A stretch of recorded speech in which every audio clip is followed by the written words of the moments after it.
at what IT Pro is saying about whether or not small businesses should be adopting no code and low code solutions. I think I like to talk about this because I think, for in my mind, and I don't know if this is everybody or no code's marketing or low code's marketing, or it's just that, but it seems to me like the majority of people who are enthusiastic and have the loudest voice about these tools are like in the startup context. It's not necessarily meant for businesses or small businesses. It's not thought of that way, which is weird. I'm not sure why that is. I imagine it has something to do with the marketing, and some tools like that would be considered that fall under this umbrella, like Microsoft's Power Apps and Amazon Honeycode. I think those are specifically designed as no code tools in the business context, and would otherwise be considered like enterprise solutions to building software. But those don't seem to be the most popular tools for one reason or another, or at least people are not talking about it as much. So I don't think that the marketing in this space, no code and low code, is really targeted small businesses or medium businesses as part of their audience for one reason or another. So it's interesting to see articles like this. Let's see, let's pull it up. Articles like this, where it seems to be that they're addressing the problems of small businesses. They say businesses here, but I'm going to interpret this almost as small businesses. Let's toggle between these two. This one is specifically around small businesses. Um, and they're looking at it through the lens of a recession. So why businesses in cost and time savings might benefit from alternative methodologies. So I guess, yeah, and this is IT Pro, which is kind of like a newsletter in the UK, it seems like. I don't know, it seems like they do more than that. Let's see what they have to say. During times of economic uncertainty and recession, businesses feeling the pinch begin looking for ways to do things differently. Are we in a recession? I don't know. I'm blissfully unaware of what's going on in the world. Whether that involves staffing changes, scaling back expenditure, or adjusting process development, meanwhile, whether that's software development or web development, is an essential component of most modern businesses, but having fully fledged dedicated development resources might not be cost effective for all organizations, particularly small, medium-sized businesses. Okay, so they are focusing on small, medium-sized businesses here. Now, I already get the sense that they're talking about like replacing people's jobs with these solutions, which I don't know that that is something that I agree with. But we'll see. We'll see what comes of this. Low code versus no code. What's the difference, and how can these tools change business? The promises made by those offering alternative low code or no code platforms are plenty. And it's true. They do promise a lot. Lower cost, easier integration and scalability, decrease hiring pressures. Is that what they promise? I don't know. I don't know that I've ever seen that. And so on. For many in the industry, including Matrix Software Chief Technology Officer Mark Price, the rising prevalence of low-code and no-code systems can be linked to a fundamental focus of software developers trying not to have to reinvent the wheel.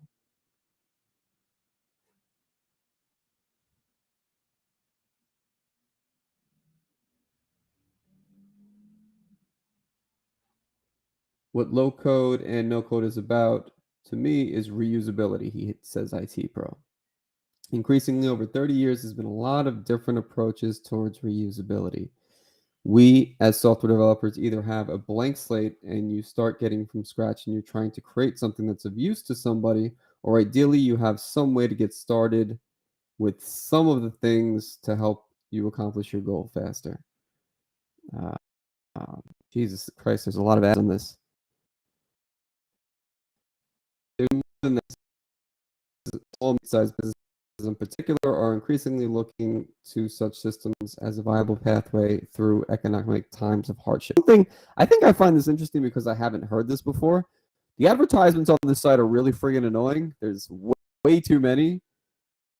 But I picked this one because I haven't heard anybody talk about it in this way yet. Almost like a something that businesses should adopt as a cost saver or something to lean on during times of economic hardship. Um, it's interesting. Low code and no saver. One of the main advertised benefits of a low code and no code platform is greater efficiency. For Adam Glazier, SVP of engineering for Appline, one of the key ways efficiency manifests is in how it reduces the hiring burden at a time when the market for senior developer talent is highly competitive. Well, what does that mean exactly? Does that mean that you don't need to hire a full-time employee if you're looking to implement one of these tools? I don't think that, you know, any of these options replace the need for a developer. So I'm not sure why they're looking at it this way. Maybe because they think it's easier to be working with a freelancer, or that it's easier to come by a no-code freelancer. I don't know.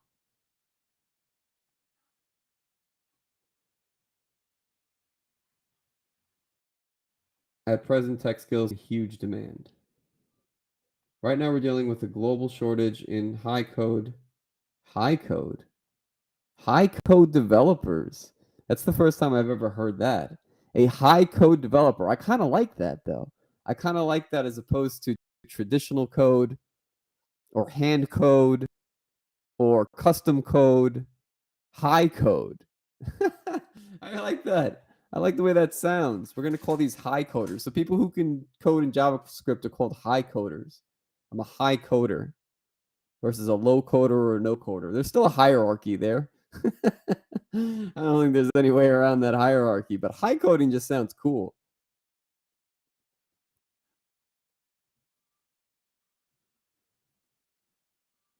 And low code allows a lower barrier to entry for less technical. I wouldn't say completely non-technical people, but there are far less technical people. Um, okay, but you still need. How does this make hiring any easier? You still need somebody who is proficient in whatever platform that you're building on. So why does this? I still don't get why they think this is going to make hiring easier. A shitty low code developer is the same as a shitty high code developer. What difference does it make? You still have to screen them. You still have to test their knowledge. They still have to be interested in building something for you. Like none of those people elements go away just because they're building with a different stack. So I don't know. I don't know why they're making this argument here. These advertisements are like literally scrolling down the stream. This is bad. But look, Bubble is planted firmly on the right banner here. Very nice on this on this. Here too. Jesus Christ, I'm overwhelmed by ads. What an annoying article. Couple that with how much faster low code or no code products can respond to your needs. And Glacier says that these platforms can prepare business for an ever evolving landscape. For him, the focus is often on the time and cost savings on building in house tools, where significant value comes from products that can modernize without the mountains of red tape. It's not just speed to build, speed to change, speed to modernize, he continues. There's speed to secure right now. There's a huge number of vectors of change that are coming. Buzzwords. Vectors of change that are coming at enterprises, whether it's emerging tech, cybersecurity, or scalability, or big data. Carly Khalifa, head of business services and design at Digital Workplace, a Finnish firm, agrees that low-code and no-code approaches increase efficiency by reducing the amount of friction that comes with making changes at large scale. He says that these solutions also add value by allowing senior staff to focus on solving revenue problems rather than constantly iterating on in-house solutions for known issues. Businesses can also begin to rely on their in-house citizen developers. In-house citizen developer, another term for these. For an in-house citizen developer. What the hell does that mean?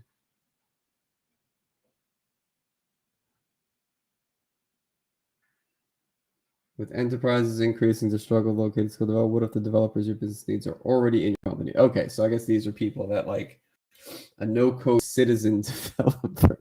Are all of these necessary? All of these terms? Jesus, an in-house citizen developer. As opposed to what? I don't know. We'll come back then.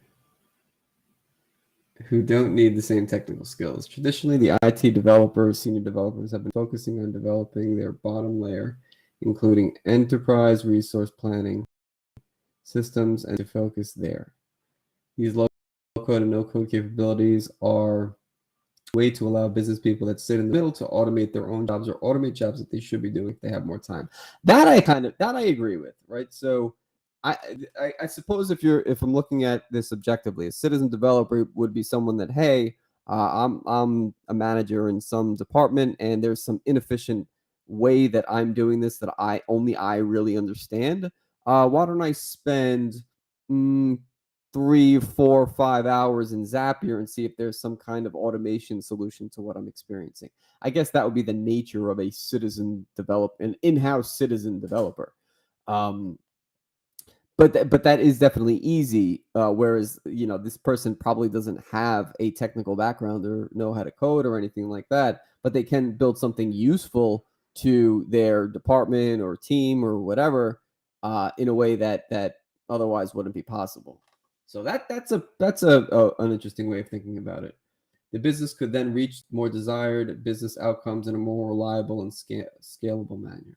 Okay. A lot of buzzwords. Cutting costs with low cost and no code. Can embracing low code and no code tools significant cost reductions? While most experts wouldn't quantify savings with a number, the anecdotal consensus is expenditure can be cut in the region of 30% to 50%. I'd love to know how they came to that number.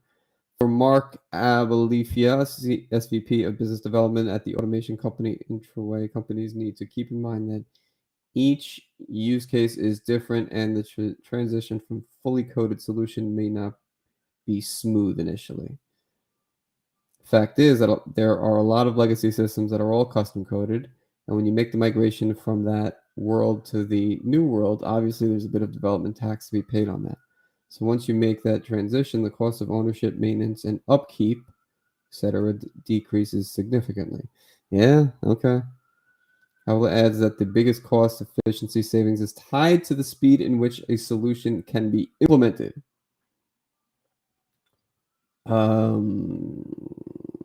In some sense, if you would have limitless resources, I tend to agree that building everything from the bottom up as software as a proper integration most likely makes the most sense from a scalability point of view, but the speed and the kind of throughput time of those programs usually takes months or even years to complete.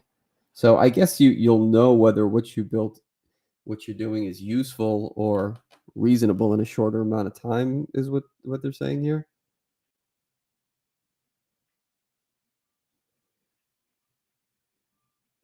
The attractiveness of reduced cost also shows itself on the investor side of tech.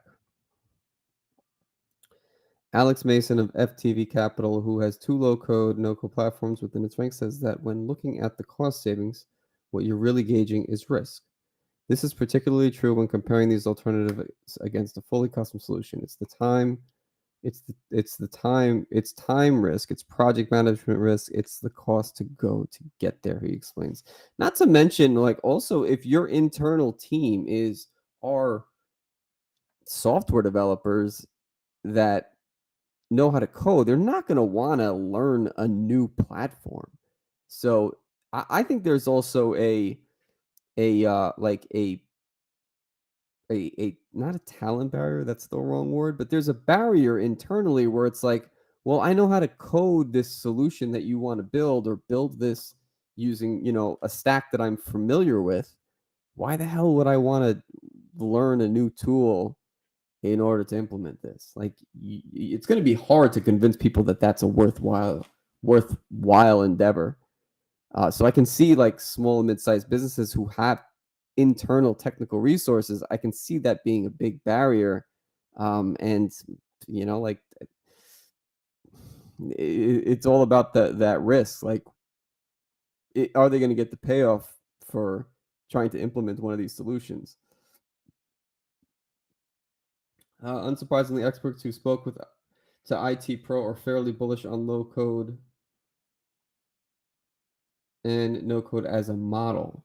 That said, they do say that there are indicators for when a client might not be ready or might benefit from something more high code. High code. I love this. High code. Glacier says that high code can import. This is my favorite thing about this article, is that they're referring to traditional code as high code. I've never heard that. That's the if I take nothing away from this article, that's gonna be what it is. Just a new term to refer to coding. High code. High code. Sounds so fancy. High code. No, I'm a high coder. Thank you. This can be important for what he calls the last mile of companies, the one that need control over every detail.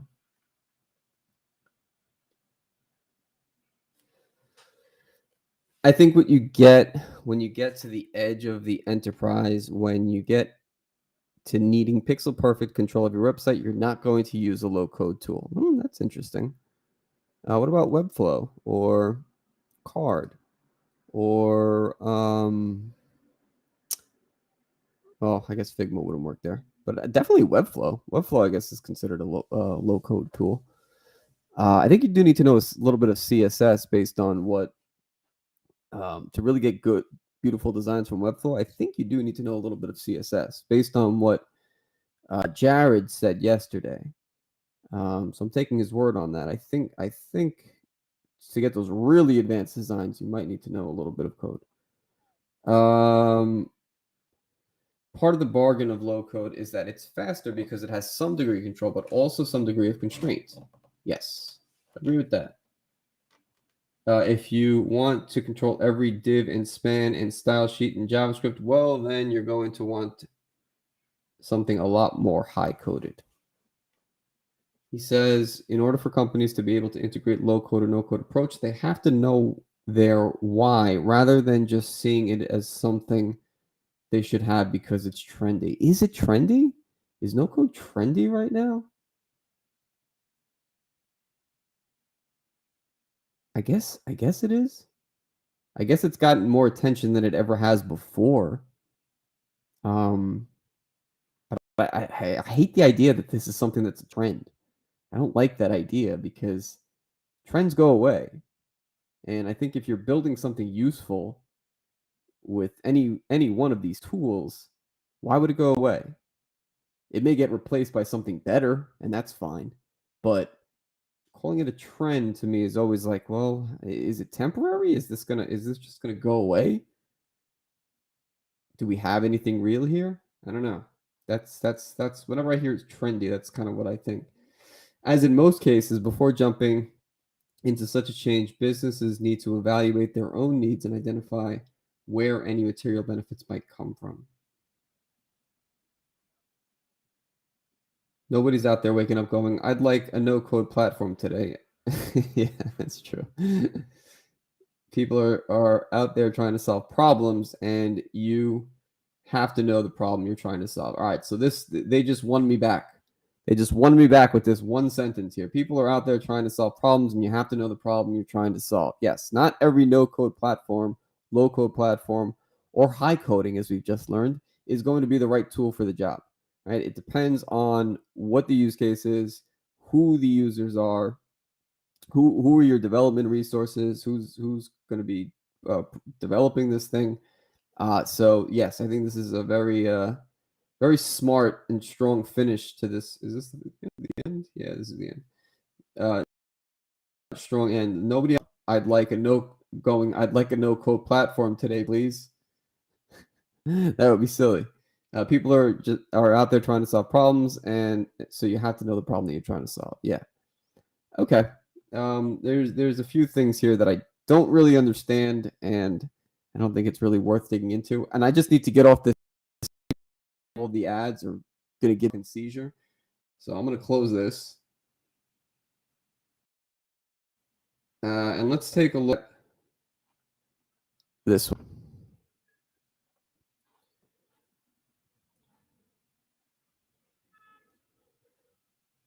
4 reasons why some businesses should go no code. There are benefits, both economical and organizational, going no code with your software. This is a shorter article, and just a quick look through. Inc.com. Technology has been a major driver of cultural, economic, and social development from humanity. Inventions from car, phones, internet, and computers all started being available to a few people, but now are available to almost everyone. The no-code movement is looking to take the idea of mass production further by making it easier for non-programmers to make use of and create software. The idea of no-code software and development has been around for decades. Those of us old enough to remember the days of DOS know the struggle of needing to know programming in order to operate a computer. And Miss DOS, you needed to know programming for that? I feel like we learned we used MS-DOS in like elementary school, and you didn't need to know programming for that. Those a bit younger might remember creating GeoCities personal website using HTML, while now you can easily create a site in minutes without HTML. That is true. These low-code and no-code technologies have made it easier for individuals to fulfill complex operations with little to no technical knowledge. I think we should also processes like creating a corporate site, managing HR matters, and updating inventory can be implemented by organizations. There is a fine line I feel here between a software as a service and a low-code no-code platform. Something like Notion. I hear people arguing that that's a low-code solution, or even something like Salesforce or Monday. There's a fine line here of when is it just a software as a service, and when is it something that you can create, and like is it the level of custom that makes a low-code platform? Like how much you can do, and if so, where is that line? Where is that line of like okay, it does this. Now it's a no-code or low-code platform, but it doesn't do this, so it's not. Where is that boundary? I don't think it's been defined. More food for thought, but something that I find myself wondering too, because some of the platforms are so easy to use, like Card for building websites. It makes me question, like, is this a low-code solution, or is this just like a drag and drop website builder? I don't know. I don't know. I don't know what the answer to that is. And it doesn't truthfully, it doesn't matter. It really, like, who cares? If it does something useful, then who gives a shit what we call it, I guess. It's just something that I kind of have in the back of my head is like the is that where is that line?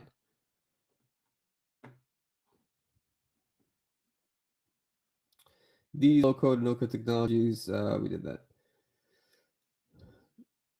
No code is cost efficient. Software development is no easy business, and such requires specialized knowledge to be built from the ground up. With hundreds of programming languages, platforms, and its hardware constraints, most businesses will have to hire one or several programmers. This, of course, means that you will pay for their time and their effort.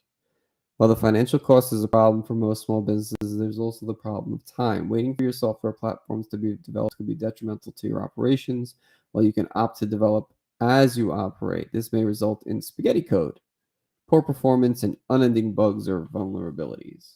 Yeah, the chance of you getting someone proficient in security, front end, back end, just full stack developers that are proficient or not, they probably proficient in all those areas, but very um like top tier in all of those areas is very low. It's hard to find somebody that can do all of that stuff. And if you do, you're going to pay out the ass. Finally, consider that when hiring developers, you will be required to manage them. Even if you hire an external company to do this for you, you'll be required to keep up with the development and little nuances. Now, this is something that I think is interesting because how do you manage if you are completely non-technical or you're the owner of a company or a small business and you hire a developer, a technical developer?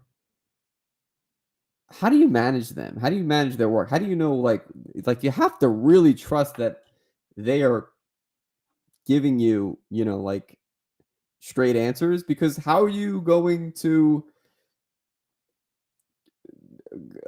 combat or, not combat, that's not the right word. How are you going to know if what they're saying is true if you don't have any technical understanding of what they do or what they build? Uh wouldn't it just be easy for them to lie to you? Like when I go to like a car mechanic, and they start telling me all of the different things that they've done, I'm just like, I'm sure you did, like, and they know that. They look at me like, this dope. I just told them whatever I wanted to, and he believed me because I don't have the interest to learn how like a car works. I should know, like, I know the basic stuff. I know how to change a tire, but I don't know, if he tells me that there's something wrong with the suspension or there's something wrong with the exhaust or the radiator has a hole in it, I'm gonna believe them because I don't know how to figure that stuff out myself, and I don't have the will to learn that either. Um, so same thing goes with this. Like you're pretty much at the mercy of whoever you hire, the technical person that you hire, and hopefully they're honest. And Dark Prince, what's up? Hopefully they're honest, and you have a good relationship with them. But otherwise, how the hell are you going to know if what they tell you is true or not? So, um, opting for no-code solutions, you will always go through the shorter setup process. In addition to this, you are certain to have documentation and direct support.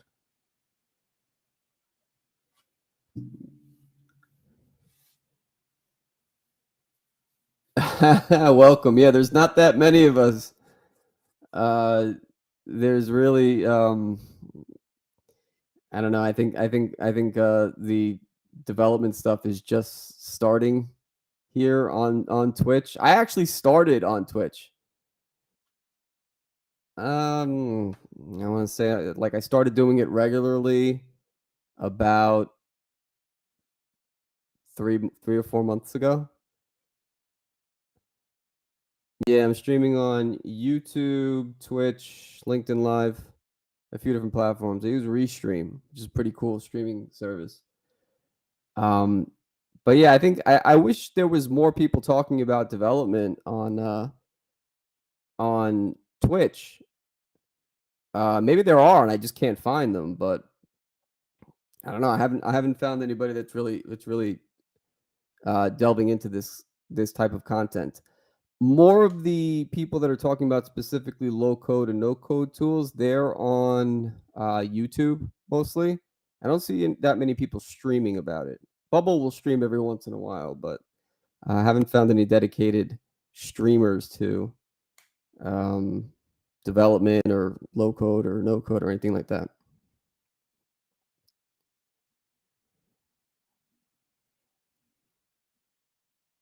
All right, cool. Yeah, I'll check it out.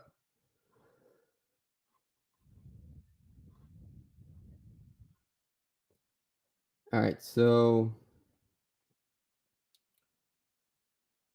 taking the example of artificial intelligence, this technology has long been applied to science, design, gaming, and communications.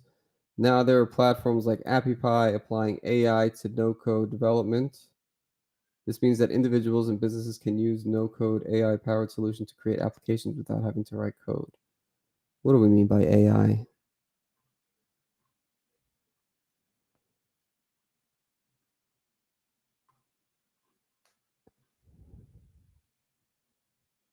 Hair Nation. Hair Nation. What is Hair Nation?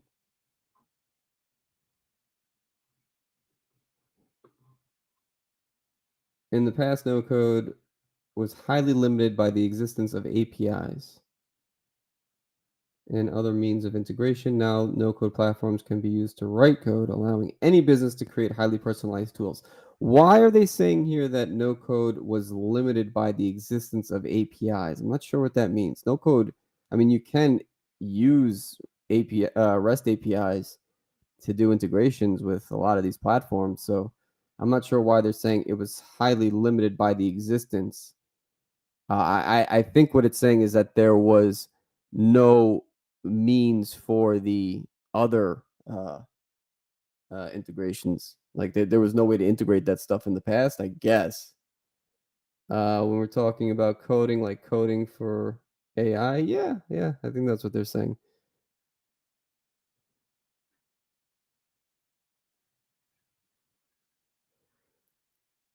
I think certainly, I think I find AI to be kind of used more like a buzzword in these situations. I don't really know why a lot of like do small and mid-sized businesses like how many AI applications are there to their operations? I don't know. It just seems like I'm not sure how that applies here.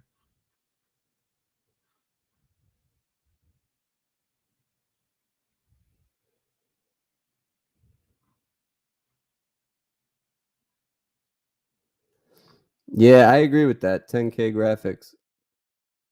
It's being used more It's being more so used right now as PR instead of actually life-changing applications. Yeah, that's kinda true because, like, I think at one point, like, every business on Crunchbase was saying that they were AI and they would get funding, just because they had, like, AI in their, like, they said that they were building artificial intelligence with their company. So it was like a way to get funding at one point. But I have to think that a lot of people don't really understand what artificial intelligence is in the coding or development context. And they're kind of just throwing it around as a buzzword. I feel like more often than not, that's what's happening.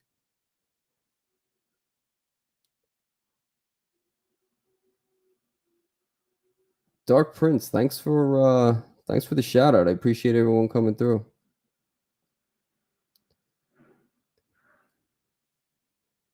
Technology aspect to it is that it carries the potential. Let's see this.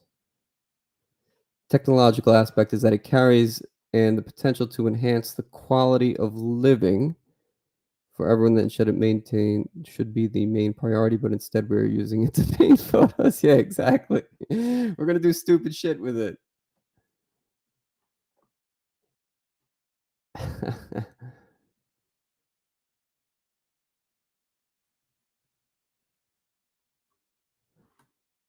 All right, let's see what else we got in this.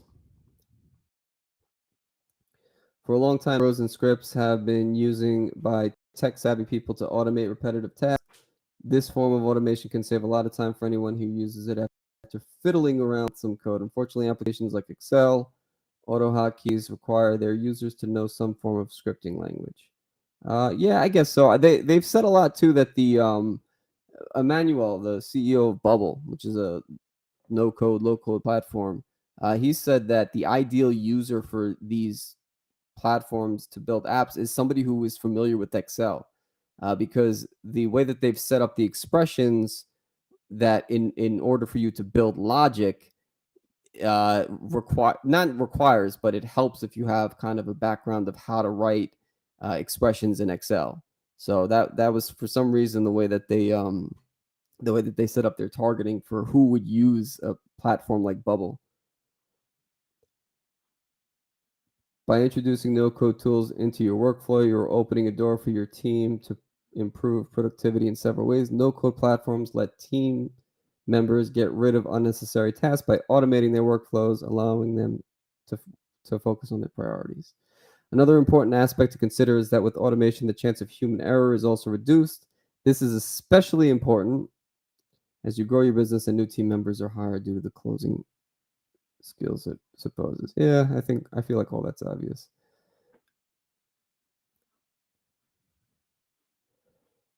Um, no, hold on, let me pull this up. Coding is just a bunch of formulas. No, not exactly. Not exactly. I don't. It's not a bunch of formulas. It's logic. I think if you want to think of it in the most human terms as possible, it's a set of commands to execute a an action that you want to see. I think that's the easiest way to say it, and that's true of whether you're working with JavaScript.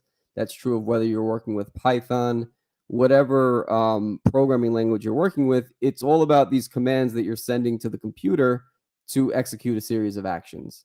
It's the best way to think of it. Even though, like, so, and then you have different levels of programming languages, and when you say like a high level programming language is a little bit more abstract. It's something that's a little bit more human readable, and it executes a more abstract abstract command. Whereas like a low level programming language is very much like machine code. It's very difficult for a human to read, and it's very very specific. So obviously for a person, it's a lot more difficult to work with and write machine code than it is to write JavaScript. And even JavaScript, as a very high level programming language, is still pretty difficult to learn. It takes a lot of effort to learn that.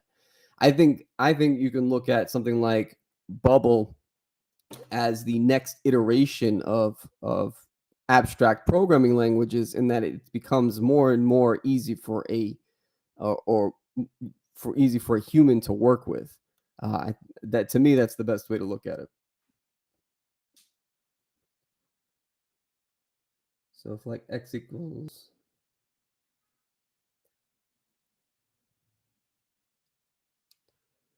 So if like x equals y is doing the specific function. Yeah, exactly. It's similar. Um, if you remember, I don't know if they're still teaching this in high school, but logic, like that math logic, P to Q, and like if then statements and all of that, that's kind of what you'll see. If you are good at that, or interested in that type of logic. It was fucking weird to learn that stuff in high school. I had no idea how much, like, why is any of this stuff useful? uh right, like it just looks so ridiculous on paper. But if you look at the way that the programming expressions are set up, it works very much like that. It's always these series of if then statements, if this, do this, if then, do that, and these conditional statements that produce a result. And I think that's the nature of algorithms. People talk about algorithms, AI. Again, I think a lot of times these things are used as buzzwords, like the YouTube algorithm everybody talks about, or I cracked the Google algorithm. um, no one can really crack that. It's way too complex and has so many variables that no one person can probably even understand it. I would imagine that Google itself or YouTube itself wouldn't be able to explain their algorithm in a way that a real person can understand. But it is just a series of if then statements, and then now if you introduce uh, AI or machine learning to it, there's a whole nother level of complexity to what can be done. But they're just rules, right? They're just rules that produce the desired result.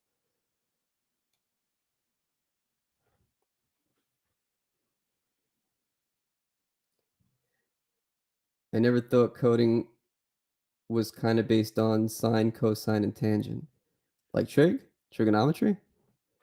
I don't know. I haven't seen anybody use though, unless you're doing like specifically math functions.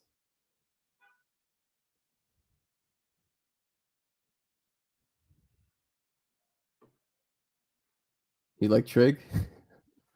All right, that's cool. It's never that great at math. That's not true. I was never that good at arithmetic.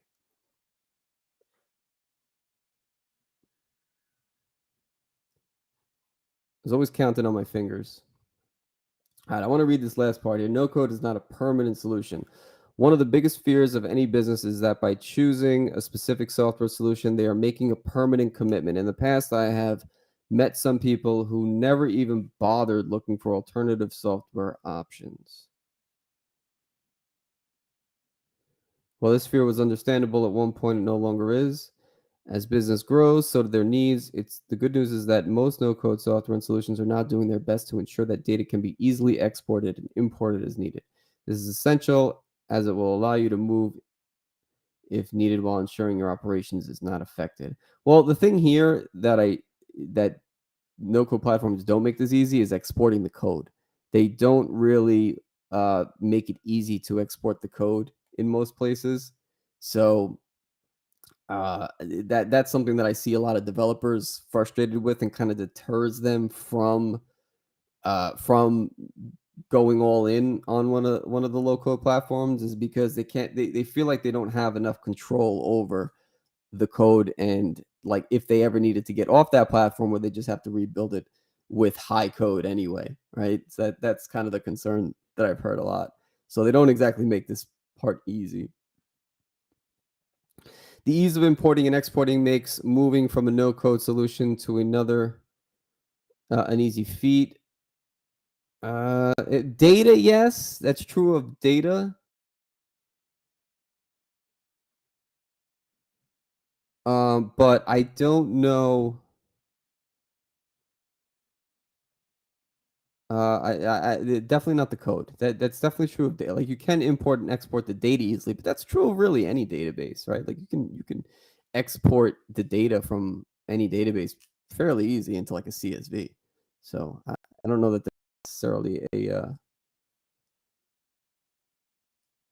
an advantage of low code solutions. If you were to design your tool, migrating platforms would certainly be a headache 90% of the time. In other words, no code, the only way is up. Uh, yeah, okay, fair enough. All right, dude. I don't know what a whisper is exactly, but feel free. I'm not sure what a whisper is.